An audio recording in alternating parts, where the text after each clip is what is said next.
Kasaragod post ഓഫീസിന് മുന്നിൽ നടത്തിയ ഉപരോധ സമരം സിപിഐ സംസ്ഥാന സെക്രട്ടേറിയറ്റ് അംഗം ഇ ചന്ദ്രശേഖരൻ ഉദ്ഘാടനം ചെയ്തു. ഇന്ത്യയിലെ ഭക്ഷ്യധാന്യ ശേഖരണത്തിന് വേണ്ടി ഉണ്ടാക്കിയതാണ്.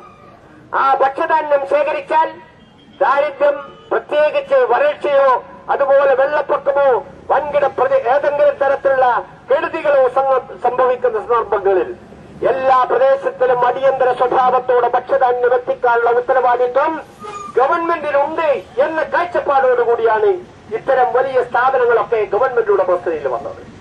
അതുപോലെ കമ്മി സംസ്ഥാനങ്ങൾക്ക് മിച്ച സംസ്ഥാനങ്ങളിൽ നിന്ന് ഭക്ഷ്യധാന്യം സംഭരിച്ച് കമ്മി സംസ്ഥാനങ്ങൾക്ക് എത്തിച്ചു കൊടുക്കാനുള്ള ഉത്തരവാദിത്വവും ഗവൺമെന്റിന് ഭരണാധികാരികൾക്കുള്ളതാണ്. അങ്ങനെയുള്ള സ്ഥാപനങ്ങളെ ഇന്ന് സ്വകാര്യവൽക്കരിക്കുന്ന നടപടിയാണ് കേന്ദ്ര ഗവൺമെന്റ് സ്വീകരിച്ചത്. ഫുഡ് കോർപ്പറേഷൻ ഓഫ് ഇന്ത്യ പോലുള്ള സ്ഥാപനങ്ങൾ സാധാരണഗതിയിൽ നേരത്തെ ഉണ്ടായിരുന്നതുപോലെ ഭക്ഷ്യധാന്യങ്ങൾ സംഭരിക്കാനും വിതരണം ചെയ്യാനുമുള്ള ഉത്തരവാദിത്വം നിർവഹിക്കേണ്ടതില്ല എന്ന മട്ടിൽ ഇന്ത്യ ഗവൺമെന്റ് പെരുമാറുന്നു. ഇന്ത്യ ഗവൺമെന്റിന്റെ നിയന്ത്രണത്തിലുള്ള FCI ഗോഡൌണുകൾ വൻകിട കുത്തക കമ്പനികൾക്ക് അവരുടെ ഏറ്റവും വലിയ സ്റ്റോറേജുകളാക്കി മാറ്റാൻ, അവരുടെ ഗോഡൌണുകളാക്കി മാറ്റാൻ വാടകയ്ക്ക് നൽകുന്ന സാഹചര്യം ഉണ്ടായിരിക്കുന്നു.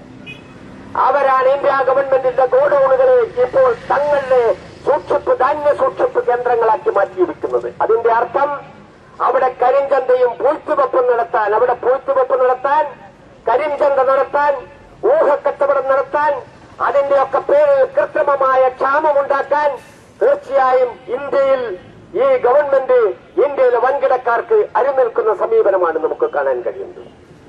CPM Kasaragod area secretary K Kunhiraman, CITU ജില്ലാ general secretary P Raghavan, CPI ജില്ലാ സെക്രട്ടറി ടി കൃഷ്ണൻ, RSP ജില്ലാ secretary Harish P Nambiar, M Koman Nambiar എന്നിവർ പ്രസംഗിച്ചു.